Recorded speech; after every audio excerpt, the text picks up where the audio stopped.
Hello నమస్తే అండి అందరికీ. Welcome to match channel. మీరందరూ తమిళ చూసే ఉంటారు. ఈరోజు మన టాపిక్ వచ్చేసి మహాకుంభమేళ. ఈ కుంభమేళ ఎప్పుడు చేస్తారు, ఎక్కడ చేస్తారు, ఎలా చేస్తారు అనే టాపిక్ మీద మనం కొద్దిగా డీప్గా డిస్కస్ చేసుకుందాం. మరి వీడియో స్టార్ట్ చేసేద్దామా? Let's get into the video. ఇప్పుడు ఇండియాలో కానీ ఇంటర్నేషనల్లో కానీ మోస్ట్ ట్రెండింగ్ టాపిక్ ఏదైనా నడుస్తుందంటే 1 పుష్ప 2, 2 గేమ్ చేంజర్, 3 మహాకుంభమేళ. ఈ మహాకుంభమేళ ఎలా చేస్తారో తెలుసుకునే ముందు దీని వెనకాతలో ఉన్న చిన్న స్టోరీని మనం తెలుసుకుందాం. స్వర్గంలో ఇంద్రుడు తన వాహనం మీద ఐరావతం మీద తన రాజ్యానికి వెళ్తూ ఉంటాడు.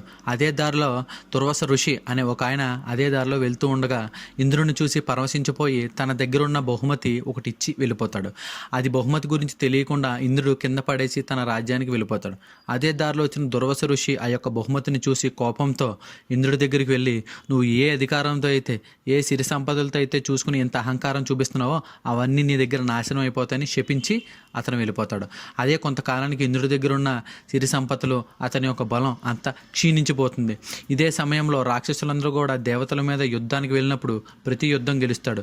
ఇది తెలిసిన రాక్షసుల రోజైన మహాబలి అంటే బలి ఆయన స్వర్గాన్ని ఆక్రమించుకుంటాడు. ఇది తెలిసిన ఇంద్రుడు దేవతలతో కలిసి శ్రీ మహావిష్ణువు దగ్గరికి వెళ్తారు. శ్రీ మహావిష్ణువు ఏదైనా ఉపాయం ఉందా అని అడగ్గా శ్రీ మహావిష్ణువు ఏమంటారంటే, ఇప్పుడు వాళ్ళ సమయం నడుస్తుంది, మనం ఏమీ చేయలేమని అని అంటారు. కానీ ఒకే ఒక ఉపాయం ఉందని చెప్పి పాల సముద్రం గురించి చెప్తాడు. పాల సముద్రంలో మీరు సముద్ర మదనం చేస్తే అందులోంచి కొంత అమృతం అనేది వస్తుంది. ఆ అమృతం మీరు తాగితే చిరంజీవులు అవుతారు. మీ యొక్క సరి సంపదలు, మీ యొక్క బలం అంతా కూడా మళ్ళీ వెనక్కి వస్తుంది అని చెప్తారు. అప్పుడు ఈ సముద్ర మదనం మీరు ఒకలే చేస్తే సరిపోదు, మీకు ఆపోజిట్గా వేరే వాళ్ళు కూడా సహాయం ఉంటే అప్పుడు సముద్ర మదనమే అవుతుంది, లేకపోతే అవ్వదు అని చెప్తారు. ఇప్పుడు ఏం చేయాలి స్వామి అని దేవతలందరూ అడగ్గా, మీరు వెళ్ళి రాక్షసుల సహాయం కోరండి, అప్పుడు సముద్ర మదనం చేసినప్పుడు అందులోంచి వచ్చిన అమృతాన్ని మీరు తీసుకుని ఇమ్మోర్టల్ అంటే చిరంజీవులుగా మారతారు అని శ్రీ మహావిష్ణువు ఇలా సెలవిస్తారు. అప్పుడు ఇంద్రుడు రాక్షసుల దగ్గరికి వెళ్ళి రాక్షసరాజు అయిన బలికి ఈ సముద్ర మదనం గురించి చెప్తాడు. ఈ సముద్ర మదనం వల్ల నాకేంటి ఉపయోగం అని బలి అడుగుతాడు. అప్పుడు అందులోంచి వచ్చిన అమృతాన్ని సరిసగం చేసుకుందామని చెప్తారు.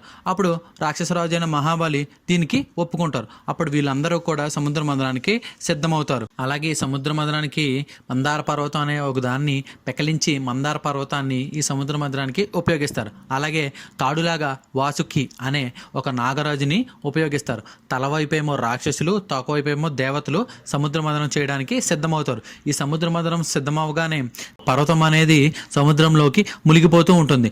అప్పుడు శ్రీ మహావిష్ణువు కూర్మ అవతారం అంటే తాబేలు అవతారం ఎత్తి దాన్ని ఆ పర్వతాన్ని బ్యాలెన్స్ చేస్తారు. అప్పుడు వీళ్ళందరూ కూడా సముద్ర మదనాన్ని స్టార్ట్ చేస్తారు. ఈ సముద్ర మదనం స్టార్ట్ చేసినప్పుడు వెంటనే అందులోంచి హాలాహలం అనే ఒక పాయిజన్ అనేది బయటకు వస్తుంది. ఆ పాయిజన్ చూసి రాక్షసులు, దేవతలు కూడా భయపడిపోయి ఇదంతా మన మీద పడితే నాశనం అయిపోతామని అందరూ భయపడతారు. అప్పుడు శ్రీ మహావిష్ణువు ఇలా సెలవిస్తారు, మీరు శివుణ్ణి స్మరించండి, ఆయన వచ్చి మీ యొక్క సమస్యని తీరుస్తారు అని. అప్పుడు రాక్షసులు, దేవతలు కూడా శివుణ్ణి స్మరించగా శివుడు ప్రత్యక్షమయ్యి ఏంటి మీ సమస్య అని అడుగుతారు. అప్పుడు వీళ్ళందరూ కూడా హాలాహలం అనే ఒక పాయిజన్ ఇందులోంచి వచ్చింది, ఇది మా మీద పడితే మేము చనిపోతాము అని చెప్పగా శివుడు ఆ యొక్క పాయిజన్ని అతను తాగి తన కంఠంలో దాచుకుంటారు. అప్పుడే తన కంఠం నీలంగా మారుతుంది. అప్పుడే ఆయన్ని నీలకంఠుడు అని అంటారు. అప్పుడు ఈ యొక్క సమస్యని తీర్చి ఆయన వెళ్ళిపోతాడు. వీళ్ళు సముద్ర మదనం ప్రారంభిస్తారు. ఇందులోంచి కామధేనువు అనే ఒక ఆవు వస్తుంది.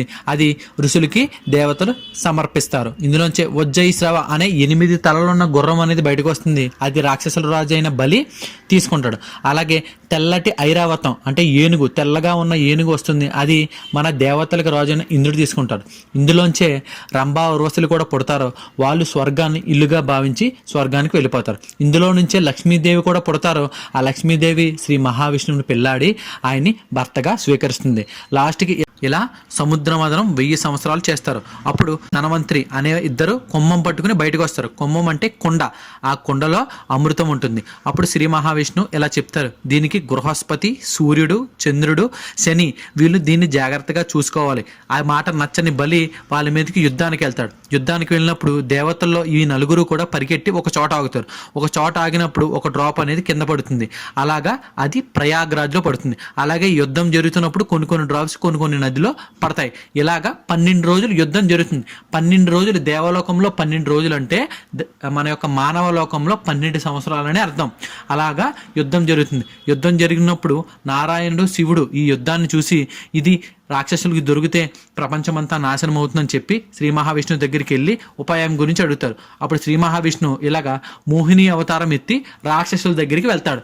రాక్షసుల దగ్గరికి వెళ్ళినప్పుడు రాక్షసులందరూ కూడా ఆ మోహిని అవతారంలో ఉన్న అమ్మాయిని చూసి చాలా ఆశ్చర్యపోతారు. ఏంటి ఇలాంటి అందాల రాశి మన దగ్గరికి వచ్చిందని. అంటే సింపుల్గా చెప్పాలంటే రోడ్డు మీద ఏదైనా ఒక అందమైన అమ్మాయి వెళ్ళిందనుకో కుర్రాళ్ళు ఎలా చూస్తారో అలాగే వీళ్ళు కూడా చూస్తారు. అలాగే వర్షంలో ఒక చిన్న డైలాగ్ ఉంది, కింగ్ లాంటి మొగుడిని కూడా కొంగుని కట్టేసుకుంటారండి. సేమ్ అలాగే ఈ మోహిని అవతారంలో ఉన్న శ్రీ మహావిష్ణువుని చూసిన ఈ రాక్షసులందరూ కూడా ఆవిడికి దాసోహం అయిపోతారు.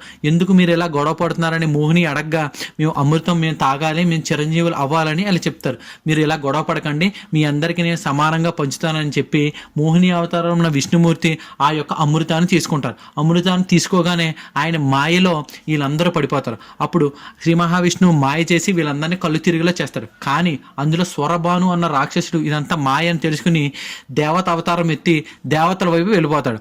అప్పుడు శ్రీ మహావిష్ణువు అవతారంలోని ఈ మోహిని వీళ్ళందరికీ కూడా అమృతాన్ని పంచుతుంది. అమృతం పంచుతున్నప్పుడు ఈ రాక్షసుడు కూడా అమృతం తాగుతాడు. వెంటనే సూర్యుడు చంద్రుడు ఇది గమనించి వీళ్ళు దేవతలు కాదు, వీడు రాక్షసులో ఒకనే స్వరభాను అని చెప్తాడు. అప్పుడు మోహిని అవతారంలో ఉన్న శ్రీ మహావిష్ణువు అవతారం ఎత్తి ఆయన యొక్క శిరస్సుని ఖండిస్తారు. ఖండించినప్పుడు ఈయన ఎలాగో మనకు అమృతం తాగాడు. అమృతం తాగినప్పుడు ఈయన ఇమ్మోర్టల్గా మారుతాడు, అంటే చిరంజీవుడిగా మారుతాడు, అంటే చనిపోడు. తన శిరస్సు ఖండించినప్పుడు తల ఒకవైపు మొండు ఒకవైపు పడిపోద్ది. తల అనేది రాహువుగాను మొండు అనేది కేతువుగానే మారుతుంది. అందుకే రాహువు కేతువులు అంటారు. రాహు కేతువులు కూడా ఇక్కడే పుడతారు. ఈయనకి సూర్యుడు చంద్రుడు అనేవాళ్ళు శత్రువులు. ఎందుకంటే అందుకే సూర్యగ్రహణం వస్తుంది. సూర్యుడు చంద్రుడు ఎందుకు శత్రువులు అంటే ఈయన రాక్షసుడు అని చెప్పింది సూర్యుడు చంద్రుడే కాబట్టి వీళ్ళిద్దరూ ఈయనకి శత్రువు. అందుకే మనకి సూర్యగ్రహణం చంద్రగ్రహణం కూడా ఇక్కడే పడుతుంది. సో ఇలాగా ఈ స్టోరీ అనేది ఎండ్ అయింది. ఈ మహాకుంభమేళ ఎలా చేస్తారో తెలుసుకునే ముందు ఇందులో 4 రివర్స్ ఉన్నాయి. ఆ రివర్స్ ఏంటేంటో ముందుగా తెలుసుకుందాం. ఒకటి హరిద్వార్. హరిద్వార్లో గంగా నది ప్రవహిస్తూ ఉంటుంది. 2 ప్రయాగ్రాజ్ అంటే అలహాబాద్. అలహాబాద్లో గంగా యమున సరస్వతి త్రివేణి నదులు ప్రవహిస్తూ ఉంటాయి. అలాగే ఉజ్జయినిలో షిప్రి నది అనే నది ప్రవహిస్తూ ఉంటుంది. అలాగే నాసిక్లో గోదావరి నది ప్రవహిస్తూ ఉంటుంది. అలాగే ఈ కుంభమేళాలో కూడా టైప్స్ ఉన్నాయి. ఎన్ని టైప్స్ ఉన్నాయో తెలుసుకుందాం. ఈ కుంభమేళాలో 4 టైప్స్ ఉన్నాయి. 4 టైప్స్లో 1 మాఘమేళ, 2 అర్ధ కుంభమేళ, 3 పూర్ణ కుంభమేళ, 4 మహాకుంభమేళ. ఈ కుంభమేళాకి ఎన్ని సంవత్సరాలకు ఒకసారి చేస్తారో చూద్దాం. మాఘమేళ ప్రతి సంవత్సరం చేస్తారు, అది మాఘమాసంలో చేస్తారు. 2 అర్ధ కుంభమేళ ప్రతి 6 ఇయర్స్కి ఒకసారి చేస్తారు.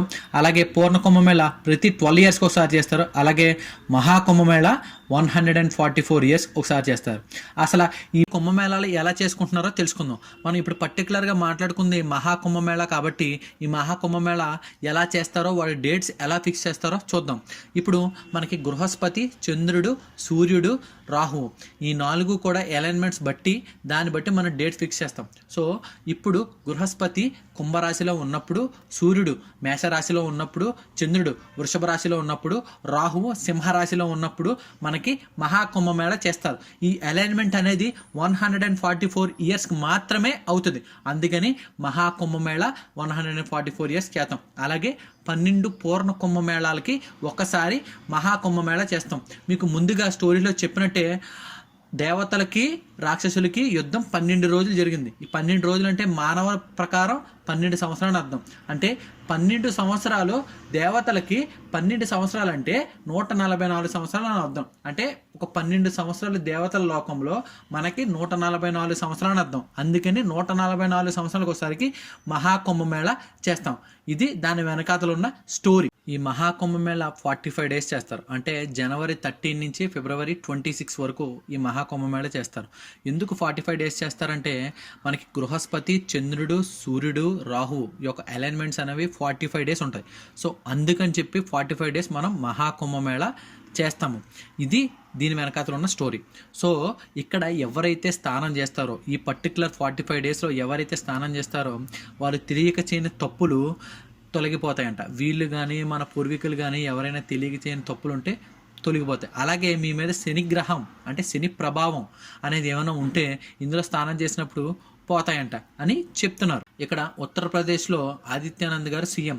సో ఈ ఉత్తరప్రదేశ్లో పెట్టిన బడ్జెట్ ఆల్మోస్ట్ 7,500 crores బడ్జెట్ పెట్టారంట. కానీ దీనికి రావాల్సిన ఇన్కమ్ ఆల్మోస్ట్ వస్తుందని ఎక్స్పెక్ట్ చేస్తున్నారు. ఆల్మోస్ట్ 2 నుంచి 3 lakh crore వరకు వస్తుంది ఇన్కమ్ అని అందరూ చెప్తున్నారు.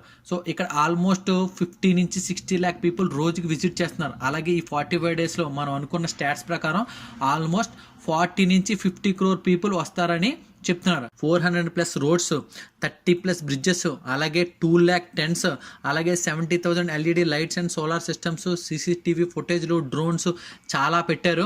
అలాగే సెంట్రల్ గవర్నమెంట్, సెంట్రల్ గవర్నమెంట్ అనేది కూడా దీనికోసం ప్రత్యేకంగా 3,000 స్పెషల్ ట్రైన్స్ అలొకేట్ చేసింది. ఇక్కడ రోజుకి 13,000 ట్రైన్స్ అనేవి జర్నీ చేస్తున్నాయి. అలాగే స్పెషల్ ట్రాక్స్, స్పెషల్ ట్రైన్స్ కూడా అలొకేట్ చేశారు. Almost central government 5,000 crore budget కూడా పెట్టింది ఈ మహాకుంభమేళా కోసం. సో ఎవరైతే ఇంటి దగ్గర ఉండి వెళ్ళాలన్న ఇంటెన్షన్ ఉన్నప్పుడు ఖచ్చితంగా వెళ్ళండి. ఎందుకంటే ఈ మహాకుంభమేళా నెక్స్ట్ 3 జనరేషన్ వరకు మనం చూడలేము. ఎవరికైతే టైం ఉందో వెళ్ళాలని అనుకుంటున్నారో వాళ్ళు ఖచ్చితంగా వెళ్ళండి. ఈ Maha Kumbh Mela world largest human gathering day అని కూడా అంటారు. అంటే చాలామంది ఇక్కడ గ్యాదర్ అవుతారంట. ఇక్కడ హిందూ రిలీజియన్ కోసం చాలామంది చర్చలు పెడతారు, దాని యొక్క గొప్పతనం గురించి చెప్పుకుంటారు. ఎవరికైతే ఛాన్స్ ఉందో ఖచ్చితంగా వెళ్ళండి, విజిట్ చేయడం మానకండి. ఈ మహాకుంభమేళా మళ్ళీ చూడలేరు. సో నేను చేసిన వీడియో మీ అందరికీ నచ్చిందని అనుకుంటున్నాను. ఇలాంటి వీడియోస్ ఎన్నెన్నో మీ ముందుకు తీసుకొస్తాను. అంతవరకు సెలవు.